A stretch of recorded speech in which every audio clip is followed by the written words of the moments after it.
Hola a todos, ¿qué tal? ¿Cómo estáis?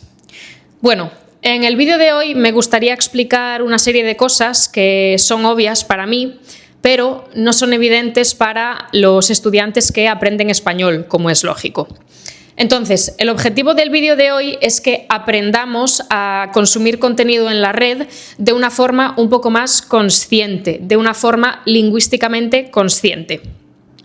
Lo que yo creo es que hay contenidos por la red que, si no los consumimos de una forma consciente, pueden ser contraproducentes si lo que queremos es mejorar nuestro español.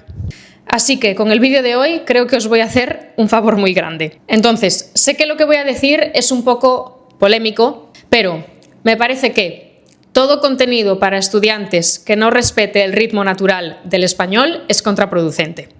Un ejemplo concreto en el que estoy pensando. Hay vídeos, especialmente de vocabulario, donde te enseñan las palabras separando demasiado una palabra de la otra, separando demasiado los sonidos, haciendo pausas donde normalmente nosotros, los nativos, nunca haríamos. Un ejemplo muy fácil de entender con un vídeo de vocabulario, que de estos hay así en las redes, así. El mando, el plato, la botella. Entonces, lo que hacen cuando se enseña el vocabulario así es hacer una pausa entre el artículo y el sustantivo, ¿no? Lo hacen para que sea más claro. La botella. Lo que tenemos que entender es que nosotros, los nativos, nunca haríamos una pausa ahí, nunca haríamos una pausa entre artículo y sustantivo. Esa pausa no es natural, es artificial. Entonces, para empezar, ahí ya hay microsegundos de silencio que no deberían estar. Eso es lo primero. Hay pausas que no deberían estar. Entonces, si tú aprendes con vídeos donde todo se dice despacio y donde hay pausas que son artificiales, tu oído se va a acostumbrar a algo que no es natural. ¿Cuál es el resultado si tú solo consumes este tipo de contenido? Contenido hiperarticulado, contenido con pausas que no son naturales. Pues, 1. Te va a costar entender a tus amigos y te va a costar entender los audios que te envían por WhatsApp, que los vas a tener que reproducir 10 veces y ojalá se pudiese reproducir a 0,75 para estar 100% seguro de lo que te están diciendo. Y 2, eso va a tener una consecuencia directa en tu acento, en tu forma de hablar. ¿Por qué? Y aquí viene el segundo punto. Y es que si tú haces una pausa, que no es natural en español, vas a meter un sonido que tampoco es natural. Y nosotros, en un contexto de fluidez, hablando con amigos, haríamos un sonido diferente. Por lo tanto, hay dos problemas. El primero, una pausa que no es natural, una pausa que es artificial, y el segundo, un sonido que nosotros no haríamos en un contexto de fluidez. En español, las letras no siempre tienen la correspondencia de un solo sonido, a veces tienen varios sonidos. Una letra puede corresponder a varios sonidos. En español no podemos decir, aquí hay una letra B, la voy a pronunciar así siempre, automáticamente, inmediatamente. No, en español no podemos decir eso. En español muchas veces tenemos que jugar a los detectives y cuando vemos una B o cuando vamos a decir una B tenemos que hacernos varias preguntas. ¿Qué hay alrededor de esa B? ¿Esa B va después de pausa? ¿La pausa que estoy haciendo es natural? Bien, ¿cómo se pronuncia esta frase en un contexto natural? Si estamos en el restaurante con nuestros amigos, si estamos tomándonos un café, si estamos en la cocina después de una noche de fiesta hablando con nuestra amiga de nuestras intimidades. ¿Cómo se pronuncia esa frase en un contexto normal? Pues naturalmente en un contexto de fluidez decimos la botella, y dejamos que el aire salga de nuestra boca de forma ininterrumpida cuando pronunciamos esa B. La botella, el aire sale de forma ininterrumpida y no hay ningún tipo de bloqueo. Esta B que yo estoy pronunciando aquí de forma fluida, cuando digo la frase la botella, es una B aproximante y es una B suave y se pronuncia de forma fluida, ¿vale? Si tú imitas lo que ves en internet porque estás consumiendo contenido que no deberías, vas a hacer dos cosas mal. La primera es meter una pausa entre artículo y sustantivo y vas a decir la botella, la botella, la botella. Y la segunda es que vas a hacer una B dura, oclusiva, bloqueando el aire. Y suena como si estuvieras golpeando la consonante. No estás dejando que el aire fluya de forma ininterrumpida. Estás haciendo una pausa y golpeando la consonante y haciendo ese bloqueo del aire ahí. La forma correcta, normal y natural de pronunciar esta frase es la botella, y no la botella, la botella, la botella. Si no puedes escuchar la diferencia entre la botella y la botella, tienes un problema ya, que es que tienes un problema de distinción y lo primero que tienes que hacer es trabajar en eso. Si por el contrario ya eres capaz de distinguir esta pausa, si ya eres capaz de distinguir la botella de la botella, tienes que saber que esa pausa en español entre artículo y sustantivo no nos gusta a los nativos. Esa pausa es súper incómoda para nuestros oídos. Ese silencio no nos ponen las pausas. Y ahora puede que tú me digas, o muchos profesores me digan, bueno, Claudia, pero ¿qué más da la botella o la botella? Se entiende igual, ¿no?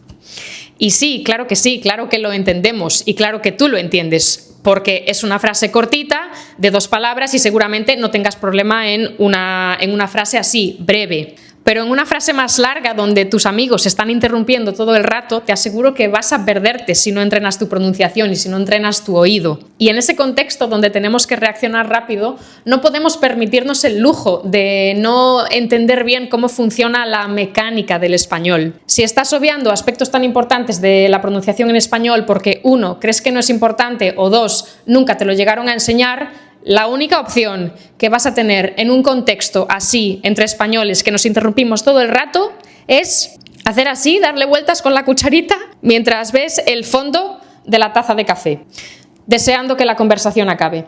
Y luego nos quejamos, Claudia, qué rápido es el español, Claudia, no entiendo nada, y cada semana recibiendo comentarios en YouTube, Claudia, por favor, habla más despacio, habla más lento en tus vídeos, ¿puedes hablar más lento? No, ponte a estudiar pronunciación. Entonces, si tú replicas lo que escuchas en esos vídeos, que es una forma artificiosa de hablar, y no lo cuestionas y no lo pones en duda, vas a conseguir 2 cosas. 1, vas a sonar como un robot, y 2, no vas a entender a los nativos cuando hablan. Bien, quizás ahora estás pensando, y ya me adelanto, Claudia, eso pasa con la letra B, a ver, tampoco pasa nada si sacrifico un sonido, ¿no? Tampoco pasa nada si no tengo una precisión súper buena en un solo sonido. Pero la realidad es que el español está llenito por todas partes de sonidos así. Esto que os estoy explicando, esta oclusión, este bloqueo y la forma correspondiente aproximante, la forma correspondiente suave, fluida y sin interrupción, no pasa solamente con la letra B, no pasa solamente con el sonido B, sino que pasa con otros. ¿Cuál? Pues con la letra D, por ejemplo, también pasa que tenemos 2 variantes, tenemos D y tenemos D. Con el sonido G también pasa, tenemos G y tenemos G, los 2. Entonces, hay letras que tienen 2 versiones, lo voy a decir así, hay letras que tienen 2 versiones de pronunciación y tú solo estás haciendo uno. Un ejemplo con la D. Esta frase, ¿cómo se pronuncia en Reels de Instagram? La duda. La duda. ¿Cómo se pronuncia por la calle con audios de WhatsApp y con amigos? Se pronuncia la duda. La duda. La duda. ¿No escuchas la diferencia de lo que estoy diciendo? Bien, ya sabes dónde tienes que trabajar. Deja de memorizar expresiones y ponte a estudiar pronunciación. Entonces, si tú repites tal cual lo que escuchas en algunos vídeos de Instagram, si tú repites religiosamente lo que escuchas sin cuestionártelo, haciendo shadowing, por ejemplo, si haces shadowing con esos vídeos, vas a tener problemas después porque eso va a tener un impacto directo en tu acento, en la forma en la que hablas y, por lo tanto, en cómo los nativos te perciben. Cuando tú haces la versión oclusiva, la versión del golpeo, la versión del bloqueo, la versión fuerte, en lugar de la versión aproximante, que es mucho más suave, mucho más fluida, mucho más bonita, agradable de escuchar, nosotros los nativos inconscientemente vamos a asumir que si no puedes hacer sonidos tan básicos, tampoco vas a poder entender otros conceptos esenciales de la lengua. ¿Qué otras cosas? Conjugaciones, tiempos verbales avanzados, estructuras complejas, expresiones coloquiales, y eso va a hacer que nosotros cambiemos de forma consciente la forma en la que hablamos contigo, vamos a hiperarticular, vamos a modular y vamos a estar haciendo un esfuerzo para que tú nos entiendas. También vamos a cambiar y vamos a utilizar palabras que se acerquen más al estándar. Vamos a utilizar un registro que es más formal, menos coloquial. Y al final nosotros estaremos autocensurándonos, que en un principio tampoco hay problema con esto, ¿ok? A veces es necesario adaptar en ciertas conversaciones y no es un problema, simplemente estoy explicando el efecto que se genera cuando tú no dominas un sonido básico en español. Cuando una persona habla un español con pausas, ese español se siente obstaculizado. Es como ir por una carretera llena de obstáculos, llena de baches, así, pum, pum, pum, pum. No es lo mismo conducir por una carretera lisa, bien asfaltada, que una carretera que tiene baches, ¿sí? Cuando hay obstáculos, pues tienes que ir esquivando, saltando, pensando, adelantándote. Es más incómodo.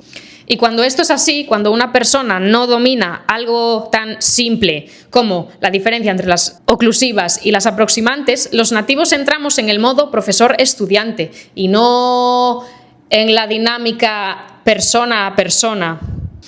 Quizás algunos de vosotros ahora estáis pensando que yo soy una persona muy meticulosa, tiquismiquis o quisquillosa cuando tengo que hablar de pronunciación, ¿no? Y piensas, pero a ver, ¿realmente esto importa tanto? ¿Realmente importa tanto b o b?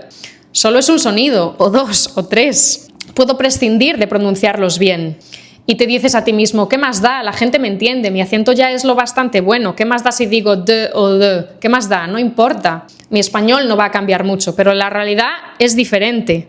Si tú me dices otro sonido, por ejemplo, tienes una inconsistencia cuando pronuncias la S, que a veces la pronuncias y a veces no, pues yo te digo, ok, te lo paso. Pero no con las oclusivas y no con las aproximantes. Hay sonidos del español que si los trabajas vas a arreglar el 70% de tus problemas. Hay gente que se enfada cuando yo explico estas cosas y me ponen comentarios un poco feos, pero haz la prueba. Piensa en una persona extranjera que habla tu idioma con un acento que no es muy limpio, que no es muy transparente. Puede ser un acento extranjero, todos lo tenemos, pero piensa en alguien que habla con un poco de fricción. Igual te tomas un café, dos, pero la tercera cita igual ya te piensas si se la das. Entonces, nos guste o no, nuestros acentos afectan a la forma en cómo la gente nos percibe. Los acentos generan un efecto. Algunos te hacen reír, son graciosos, y otros te pueden molestar si te pasas 3 horas hablando con una persona. Y estos sonidos de los que os estoy hablando, la diferencia entre las oclusivas y las aproximantes, son muy importantes en español. ¿Por qué el español suena rápido? ¿Es porque hablamos rápido aposta? No, es porque no hacemos pausas y hay sonidos que nos permiten no hacer estas pausas. Tengo un vídeo en mi canal donde explico qué sonidos son más importantes que otros en español. Y lo que veo normalmente en mis clases, cuando llega un estudiante nuevo, es que está centrando sus esfuerzos en cosas que, claro, hay que pulirlas y hay que trabajarlas si somos muy ambiciosos, pero hay algunas que son la base y tienen que estar ahí. Y las oclusivas y las aproximantes es una de ellas. Todo esto que acabo de explicar lo desarrollo de forma más profunda en mi podcast. Y concretamente, para este tema os recomiendo los episodios 1, 2, 11, 12, 13 y 14. Ahí explico todo. Desde dónde tienes que poner la lengua para hacer el sonido oclusivo, fuerte o aproximante suave, pero también te explico exactamente cómo te percibimos nosotros los nativos cuando haces una pausa que no toca, cuando haces una pausa artificial. ¿Qué significan para nosotros esas pausas? Porque las pausas tienen significado. Bien, y en mi podcast voy incluso un paso más allá. Y es que a veces nosotros mismos, los nativos, nos saltamos esas reglas y hacemos una pausa y hacemos una oclusiva cuando no toca. Pero eso tiene un significado. Si hacemos eso es porque queremos transmitir algo. Entonces, conclusión de este vídeo. 1. Cuidado con el contenido que consumís en Internet, especialmente si lo utilizáis para practicar pronunciación y para hacer shadowing, sombreo. 2. Estudiad pronunciación antes de que sea demasiado tarde. Y 3. Yo no sé quién dijo que la pronunciación del español es fácil. Un inconsciente. Espero que os guste el vídeo de hoy y nos vemos pronto.